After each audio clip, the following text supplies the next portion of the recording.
तो अमेरिका के राष्ट्रपति जो बाइडेन के भाषण में अब जल्द ही हिंदी भाषा भी आएगी, क्योंकि आपको ये भाषण अब हिंदी भाषा में भी देखने के लिए मिलेगा। अमेरिका के कमीशन ने राष्ट्रपति कार्यालय को राष्ट्रपति के भाषणों को हिंदी में अनुवाद करने का सुझाव दिया है। आखिर क्या दिया गया है ये सुझाव और क्यों दिया गया है, क्या इसकी वजह है, देखिए इस रिपोर्ट में।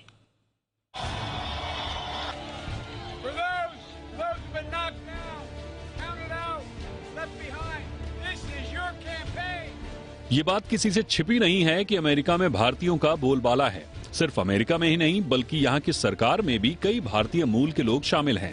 फिर चाहे उपराष्ट्रपति कमला हैरिस हो या फिर नीरा टंडन, विवेक मूर्ति। यूएस में भारतीयों के लिए अब बाइडेन सरकार एक और कदम उठा सकती है। जल्दी आपको राष्ट्रपति जो बाइडेन के भाषण की कॉपी हिंदी में भी मिल सकती है। दरअसल प्रेसिडेंशियल कमीशन ने राष्ट्रपति कार्यालय के सामने अपने विचार रखे हैं। कमीशन ने कहा कि अमेरिका की राजनीति में लगातार एशियाई मूल के लोगों की भूमिका बढ़ रही है। ऐसे में राष्ट्रपति के भाषण की कॉपी उनकी भाषाओं में मौजूद होनी चाहिए। कमीशन ने सुझाव दिया है कि भाषणों को हिंदी और एशियाई भाषाओं में ट्रांसलेट करने का काम 3 महीने में शुरू कर दिया जाना चाहिए।